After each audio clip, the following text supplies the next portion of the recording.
Hey guys, good day to everybody here watching. This is the machine here that I got for free the other day. Customer dropped it off, said, I don't want this anymore, Donnie. You can have the machine, do whatever you want with it. Now it's pretty dirty. I have serviced this machine in the past for this customer. It's pretty old. It must be from the 1990s, late 80s or early 90s. It's got the bulletproof 12 horsepower engine from Briggs. They don't make them that good anymore. Look at this cast iron bore. Incredible engines, guys. The machine as a whole is not beat up. It was actually stored in a barn. It was out of the elements. So I'm kind of a bit hopeful about this because I have serviced it in the past. There's bird poop on the seat here. The battery's probably dead. So I'm just going to sit on it and try to start it. By the way, this is a 12 horsepower 38-inch MTD riding mower. It does have some safeties. So you do have to push the clutch pedal. And of course, the battery is dead. So what I'll do here is charge it up with this charger here. And if that doesn't work, I'll just put another battery in it. But we'll see if we'll go without putting in a new battery first. Everybody hates to put a new battery in their equipment because they don't last long nowadays and they're not cheap either.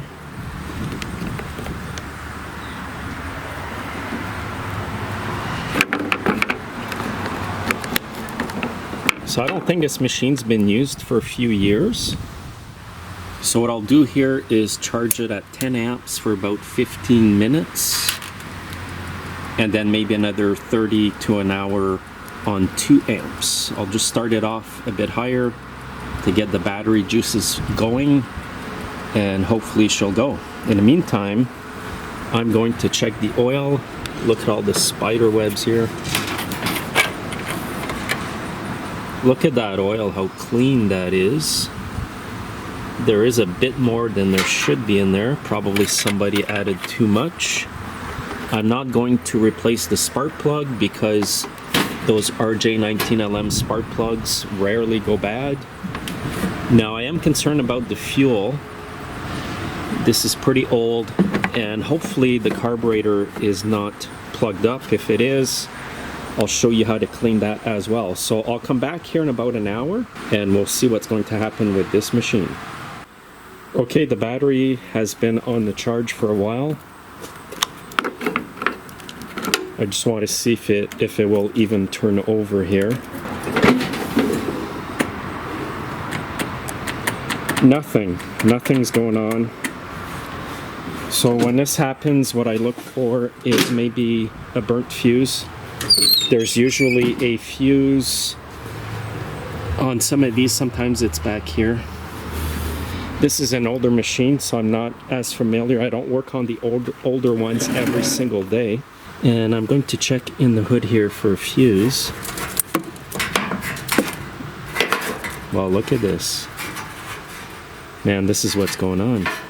What I'll do here is hold the switch with my finger here. Hopefully that's the issue.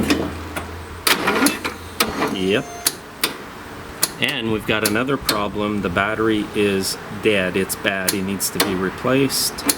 I do have a battery in the shop here that I will replace it with. And this one's got a tiny battery, which I really hate. They do not last. And they've started putting some of these little batteries in some of the newer machines, which is a bad idea because they don't have the same cranking amps and they don't last as long. I'm just going to quickly clean the terminals here.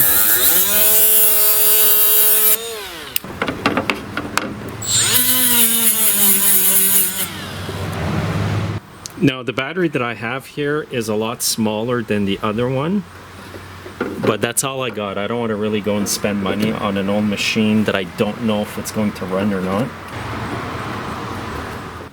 Okay, my battery's in. Let's see how this goes now.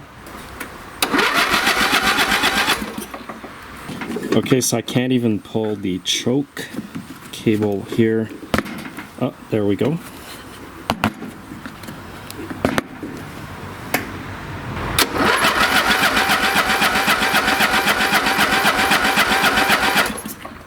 Okay, before I burn out the battery here, I'm going to spray some gas right in the carb.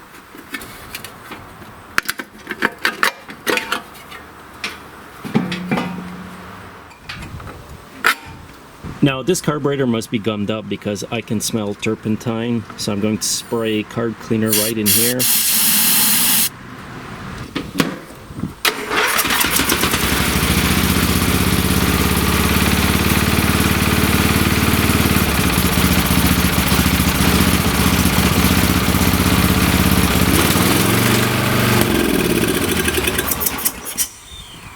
It only runs on choke. Get her going again here.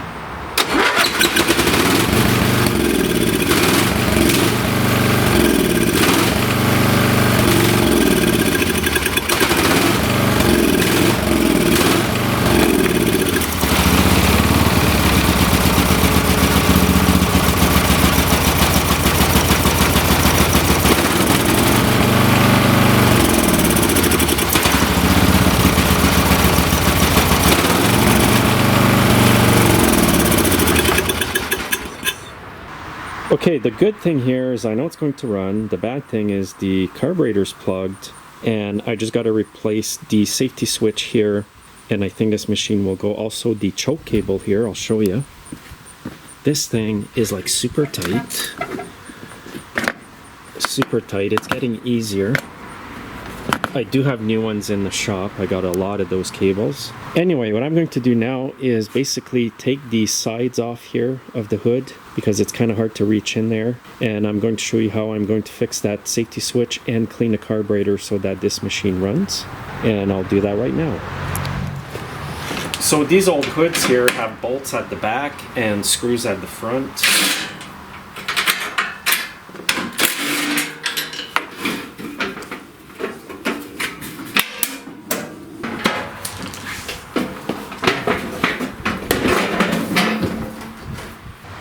So I want to start by fixing the safety switch here first. I just got to find out where it was actually bolted. So you can see where it was bolted, where these two small bolts are. That's plastic underneath. So I'm just going to put a good used switch there. And I'm going to go in with a small ratchet. There's hardly any room in there. And here's a used switch that I put in. I'll test it out by pushing on the brake pedal to start it. Great, so we got that problem fixed. Choke it up again. And this thing looks like it's flooding gas in the carb.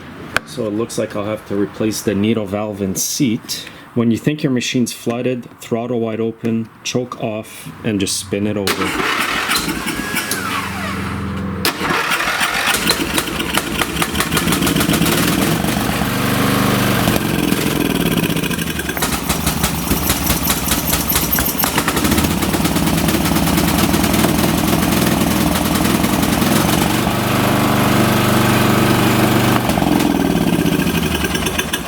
So it dies on the choke, and there's a reason. There's a fuel valve. That problem probably existed before, the flooding I mean.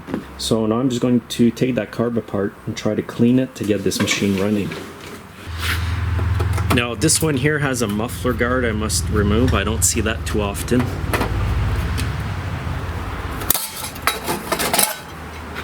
Okay, I'll take off the throttle cable here.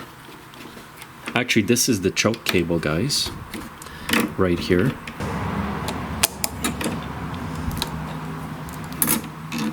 Now these older machines have a bolt here as well that holds the air filter assembly. Way better built than the new stuff.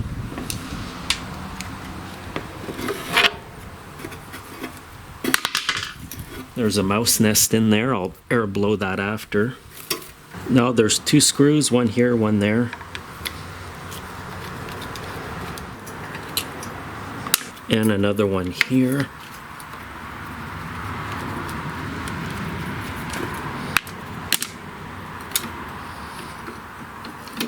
Now here's the throttle linkage.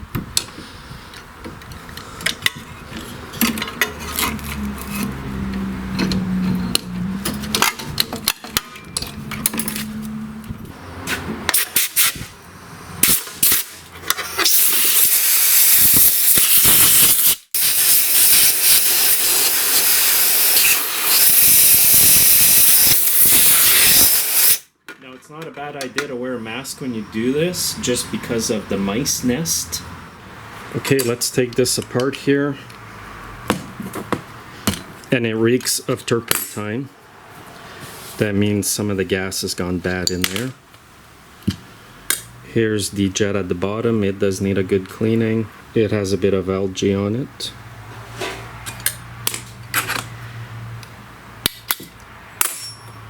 Wow, look at that. This carb's atrocious. Look at this stuff. Man. That'll come off on the wire wheel. What I want to come off is the emulsion tube here.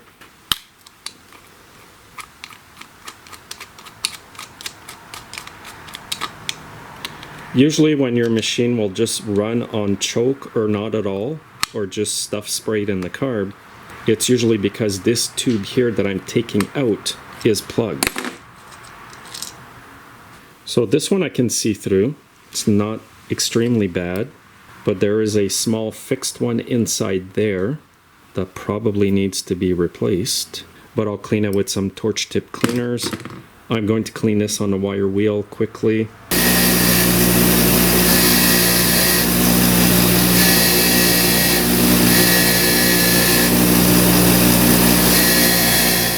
Now you can use pliers or vice grips when you do this, if you feel uncomfortable using your hand.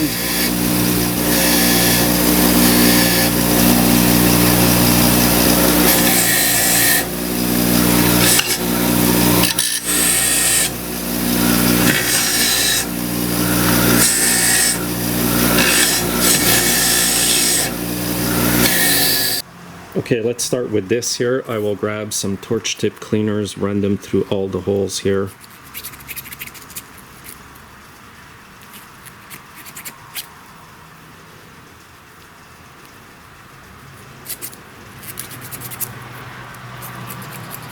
Nice and clean, and you see the tiny tube inside there. I will run a torch tip cleaner through that.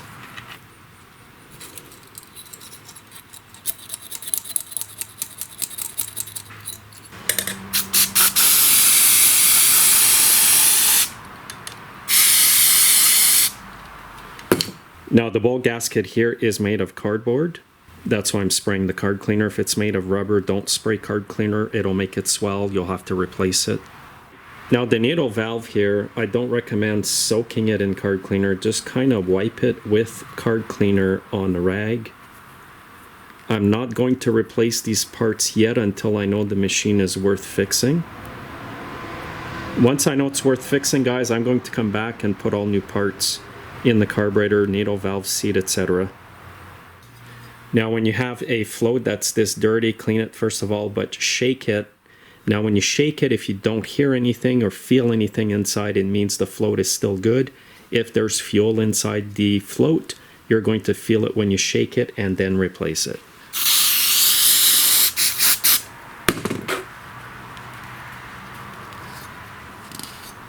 And the jet at the bottom here, that's actually the bowl nut. It's nice and clean. I'm just going to put that washer, metal washer goes there. Now the bowl here, I'll try cleaning it first. And like I said, if the machine's worth fixing, I will replace that after. When I fix a machine like this or get them going, what I like to find out is how's the deck working, how's the drive working on the machine and the steering and all that stuff. Because I hate to put new parts and then scrap the machine anyway. Now the good thing about this bowl is it's not corroded, so it can be saved. This all looks original, quality parts. These parts here, or this machine here, the engine on it at least, was made in the US. Man, you can really tell the difference between the old stuff and the new stuff.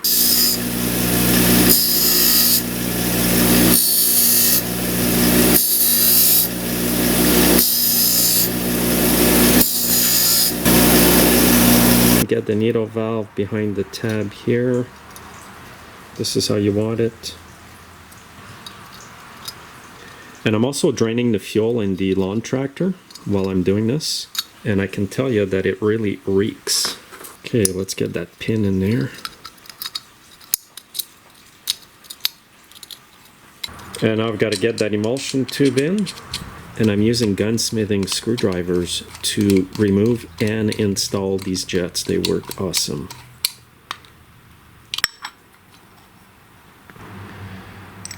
Now I'll get this jet back on. And I'm using a 1/2-inch wrench for this. Now some of you guys might be wondering, where should this screw be adjusted? Well, let's check here first where it's at. 1/2 turn, 1 turn, 1 1/4. So 1/4, 1 1/4. I like to start at 1 1/2. And if it runs rich, you turn it in. If it runs lean, you turn it out. So when you turn the screw in, you're giving the engine less fuel. If you turn it out, you're giving it more fuel.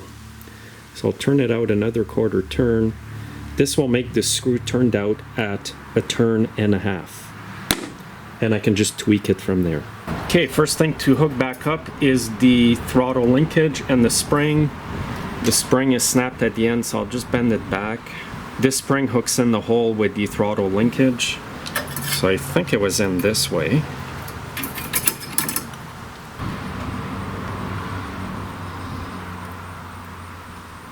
There's a tiny hole right underneath the linkage here. You put your spring in.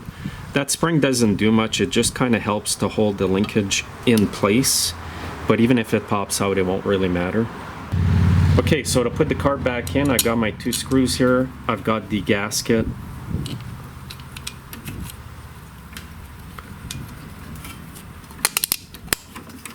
So what I usually do, guys, with old machines like this is what I'm doing right now is just finding out if this machine is worth fixing properly. And once I know it runs good, everything runs and it's going to be worth doing, is I come back and I meticulously clean everything. I know sometimes I don't show that in the videos. And the reason I don't clean it meticulously as I'm going is because I'm not sure if it's going to be worth doing. And I'm extremely busy in my shop, so every hour counts. And my wife is ill, she can't work, so I don't collect wife support payments. So I'm more on the clock than maybe a lot of people are. So that's kind of how I do things, just in case you were wondering. Anyway, I'll get the choke back on here, choke cable. Again, if the machine's worth fixing, I will replace the choke cable. I have drained the fuel out of this machine. I'll just hook this back up quickly. By the way, guys, these are awesome pliers. I just bought these from the Snap-on truck. Here's the part number. And look at the tip. They're made for those spring-loaded clips. Okay, let's get some new gas.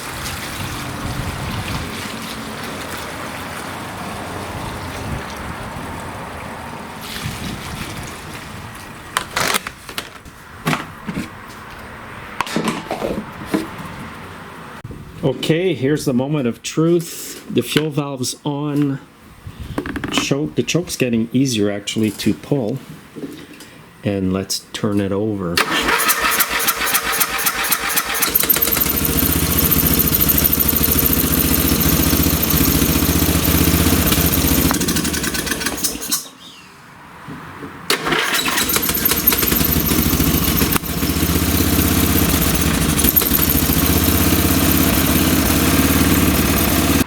Okay, so it's not running too good off the choke again, so I'm just going to turn out the screw even more. So I'm pushing the 2 turns out on this one.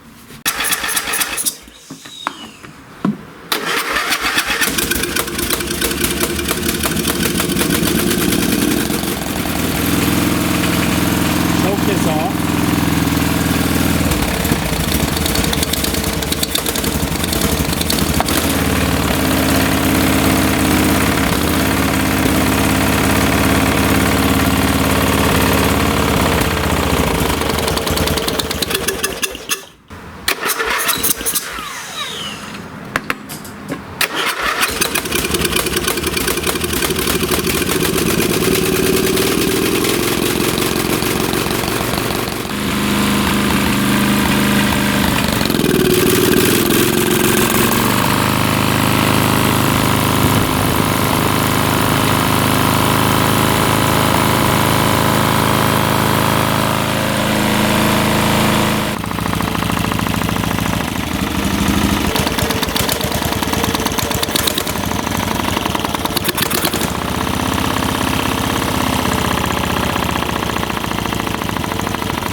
So I decided to take this screw off and just give it a quick clean on the wire wheel. I'll do that and run torch tip cleaners in all the small holes and be right back. Here it is all clean. I thought I better clean it just in case. I pretty near have the engine running perfect, but I want to make sure it is cleaned entirely, every single jet. Now, just so you know what's going on here, this is an air screw, I believe, and when I turned it out, it would idle faster. I think it gave it more air. This one here is a mechanical screw. This is your idle screw. And the bottom one adjusts your fuel. That bottom screw, the one that holds the bowl on the carb. So let's start this up again.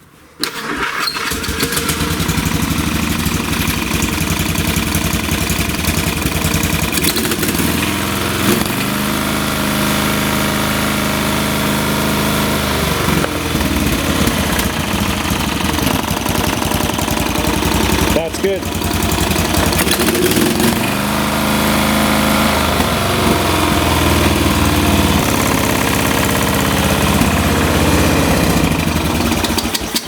Okay, I'm happy with that. I turned the fuel valve off so it doesn't flood itself. It might not do it because I cleaned the car, but not taking any chances. And I'm just going to clear out all the bolts here from all the covers I took off. And I will actually try this machine out in my yard to make sure the deck works and the drive works properly. Here's that old safety switch.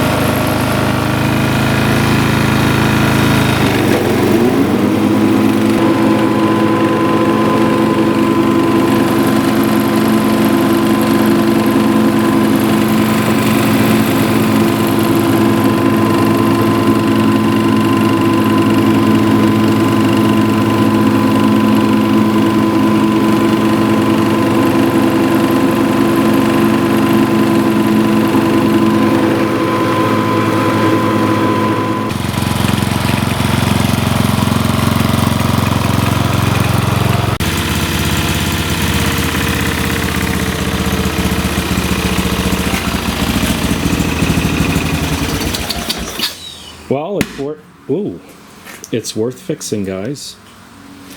So at this point now, all I gotta do is clean it up, maybe change the oil if it's bad. I think it's good though.